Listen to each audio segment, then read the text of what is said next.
Olá pessoal, eu sou Jaime Troiano e mais uma vez quero dividir com vocês algumas reflexões sobre as marcas e divãs.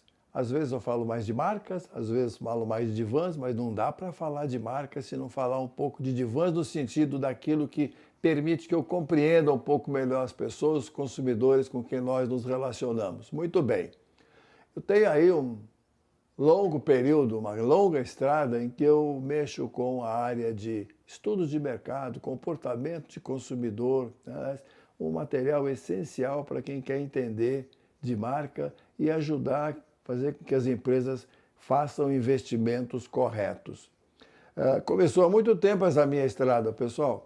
Eu me lembro, com muita alegria, aliás, de um lugar onde eu trabalhei, na rua Bela Sintra, aqui em São Paulo, numa agência de propaganda famosérrima que se chamava Lintas, né? A Lintas foi uma house agency da Unilever. Aliás, Lintas é uma sigla de Lever International Advertising Services, né? Eu lembro dos trabalhos que eu fazia. Lembro do primeiro trabalho que eu fiz de estudo de comportamento, estudo de comunicação, que me foi pedido pela minha chefe na época, a saudosa, de quem aprendi muito, a saudosa dona Eugênia Paisani. Muito bem, o estudo era sobre Rexona. E era um filme que falava e terminava dizendo que com Rexona sempre cabe mais um. Eu precisava tentar entender como é que isso chegava até as pessoas, o que significava caber mais um, o quanto isso tinha a ver com a ideia de aceitação social. Eu me lembro também de trabalhos para Omo, em que a gente media por meio de índices de lembrança o quanto um determinado filme de Omo, depois de um certo tempo, estava saturando no ar, a ponto das pessoas estarem cansadas dele. Muito bem.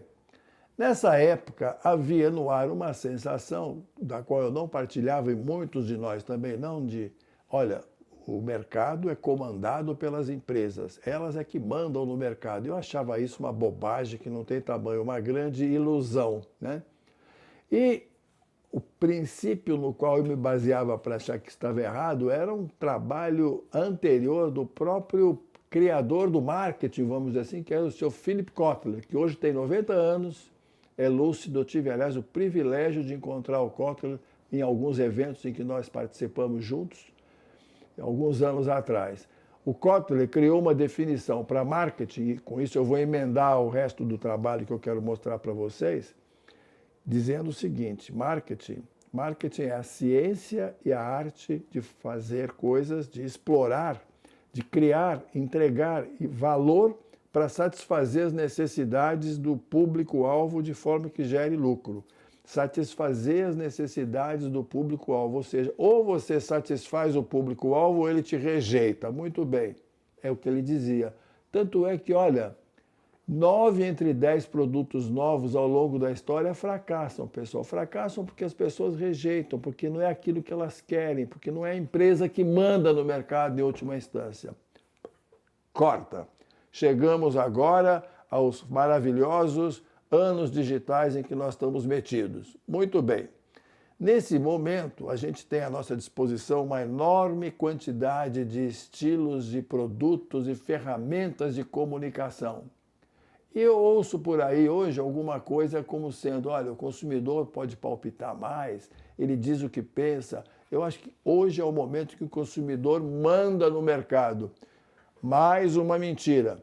Mais uma mentira por quê? Por causa do agora. Não é agora que ele manda no mercado, ele sempre mandou no mercado. Mesmo com toda essa pirotecnia digital, pessoal, o centro do poder continua sendo o próprio consumidor. Por isso eu vivo insistindo, e é assim que eu procuro trabalhar, que só constrói marcas fortes, marcas que tenham algum valor, que sejam aceitas, quando eu entendo as pessoas com as quais eu estou falando. Não adianta as maravilhosas ferramentas de caráter digital à nossa disposição se eu não souber o que dizer para elas. Para elas eu quero dizer para as pessoas. Mais do que dizer, aprender a gostar de entendê-las. O Olavo Bilac tem um soneto maravilhoso, talvez o seu soneto mais conhecido, que é o Ouvir Estrelas. E a última frase, o último verso do Ouvir Estrelas, a última estrofe, na verdade, é a seguinte: amai para entendê-las, ele falando das estrelas, amai para entendê-las, pois só quem ama pode ter ouvido capaz de ouvir e de entender estrelas. Porque um amigo dele, no poema, nesse soneto, dizia, mas que bobagem, você está querendo conversar com estrelas? E ele dizia isso, amai para entendê-las, pois só quem ama pode ter ouvido capaz de ouvir e de entender estrelas. Então, pessoal, esse é o recado de hoje. Muito obrigado e até a próxima.